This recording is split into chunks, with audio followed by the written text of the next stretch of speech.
হাতের কাছে থাকা সামান্য কিছু উপকরণ দিয়ে যে এমন মজার মুচমুচে জলখাবার তৈরি করা যায়, না তৈরি করলে কিন্তু বিশ্বাসই হবে না।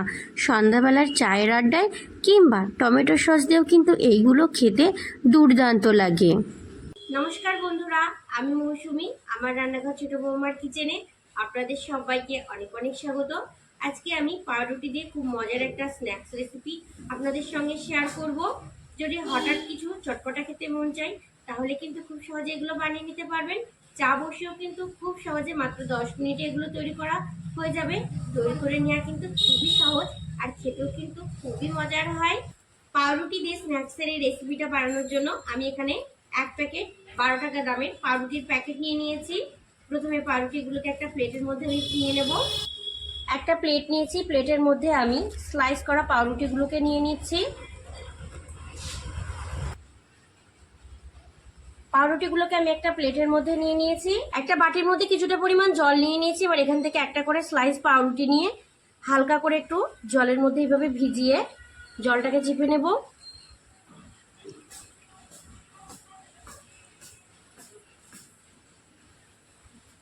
দেখুন, জলটাকে খুব সুন্দর করে চিপে নিয়েছি। এবার একটা বাটি নিয়েছি, বাটির মধ্যে আমি এই পাউরুটিগুলোকে নিয়ে নেব।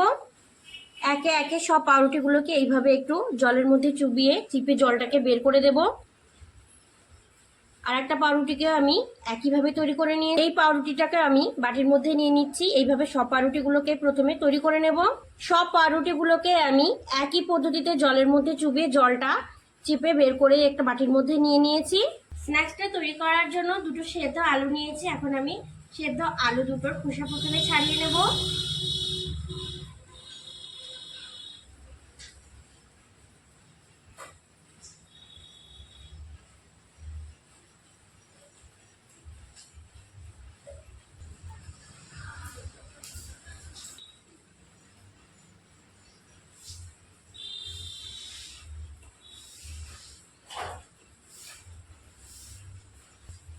দুটো আলুর খোসায় আমি খুব সুন্দর করে এখানে ছাড়িয়ে নিয়েছি। আগের থেকে যে পাউরুটিগুলো জলের মধ্যে চুবিয়ে জল ঝরিয়ে একটা বাটির মধ্যে নিয়ে নিয়েছিলাম, এবার একটা করে সেদ্ধ আলু নিয়ে গ্রেটারের সাহায্যে গ্রেট করে আমি পাউরুটির মধ্যে দিয়ে দেব। আপনারা চাইলে হাতের সাহায্যে খুব সুন্দর করে চটকেও কিন্তু দিতে পারেন, তবে গ্রেটারের সাহায্যে দিলে কোনো দানা থাকবে না, সেই জন্য আমি গ্রেটারের সাহায্যে দিচ্ছি।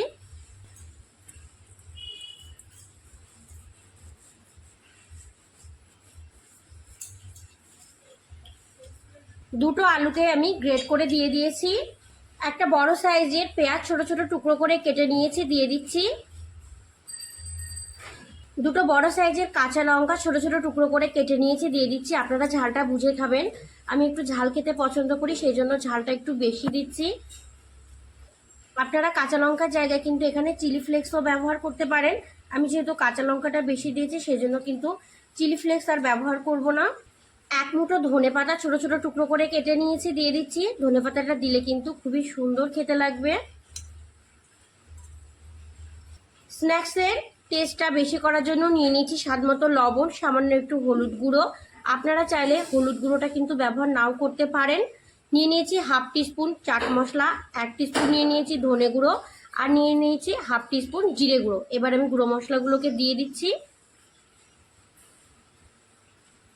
বাইন্ডিংয়ের জন্য নিয়ে নিয়েছি 2 টেবিল স্পুন বেসন, বেসনটা এবার দিয়ে দিচ্ছি। যদি আরও বেশি বেসন দিতে হয় পরে, তাহলে আমি ব্যবহার করব। সব কিছুকে এবার খুব ভালো করে মেখে নেব।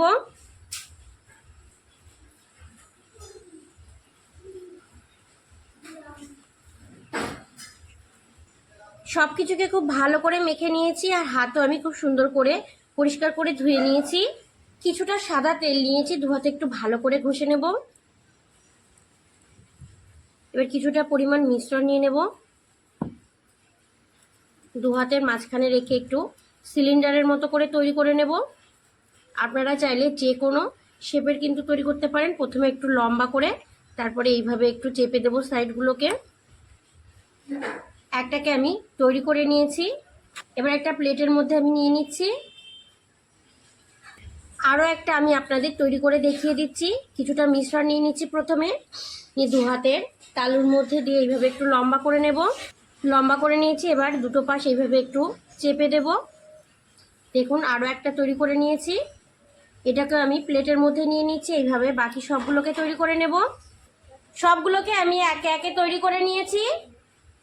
কোটিংয়ের জন্য নিয়ে নিয়েছি কিছুটা পরিমাণ সুজি। এখানে কিন্তু খুব বেশি পরিমাণ সুজির দরকার নেই, অল্প পরিমাণ সুজি হলেই কিন্তু খুব সুন্দর করে কোট করা হয়ে যায়। তৈরি করে রাখা একটা করে স্ন্যাক্স নিয়ে নেব এখান থেকে। এবার সুজির মধ্যে দিয়ে খুব সুন্দর করে কোট করে নেব। আপনারা চাইলে ব্রেড গ্রামস দিয়েও কিন্তু খুব সুন্দর করে কোট করতে পারেন।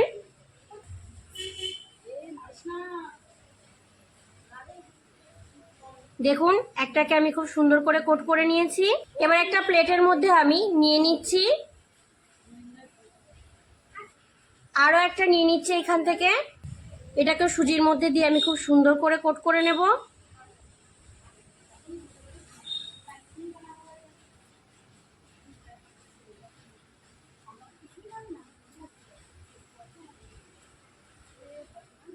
এটাকেও দেখুন আমি খুব সুন্দর করে কোট করে নিয়েছি। এইভাবে বাকিগুলোকেও করে নেব। এটাকে আমি একটা প্লেটের মধ্যে নিয়ে নিচ্ছি। আমি যেভাবে স্ন্যাক্সগুলো তৈরি করছি একবার তৈরি করে দেখবেন, দারুণ কিন্তু লাগে খেতে, অসম্ভব মজার হয়। সবগুলোকে আমি একে একে রেডি করে নিয়েছি। আর কতটা সুন্দর দেখতে লাগছে দেখুন। সমস্ত স্ন্যাক্সগুলোকে রেডি করে নিয়েছি। এবার এগুলোকে ভেজে নেব। সেই জন্য কড়াইয়ে কিছুটা তেল দিয়ে লো টু মিডিয়াম আছে আমি গরম করে নিয়েছি। তেলের মধ্যে এবার একটা একটা করে আমি দিয়ে দিচ্ছি।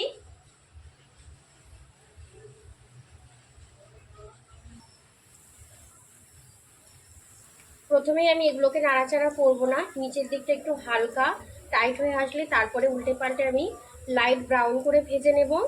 সমস্ত স্ন্যাক্সগুলোকে আমি উল্টে পাল্টে খুব সুন্দর করে ভেজে নিয়েছি। কতটা সুন্দর কালার এসেছে আপনারা নিশ্চয়ই দেখে বুঝতে পারছেন। আর স্ন্যাক্সগুলো কতটা সুন্দর ভাজা হয়েছে দেখুন, আর কালারটা কতটা সুন্দর এসেছে। এবার এগুলোকে আমি নামিয়ে নেব। এগুলো কিন্তু খেতে খুবই সুন্দর হয়।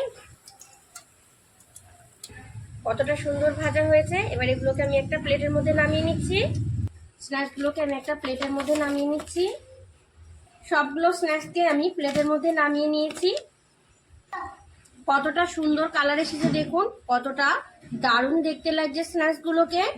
টমেটো সস দিয়ে খেতে এই স্ন্যাক্সগুলো কিন্তু দুর্দান্ত লাগে। একবার এইভাবে বাড়িতে তৈরি করে দেখবেন, অসম্ভব মজার হয় কিন্তু খেতে।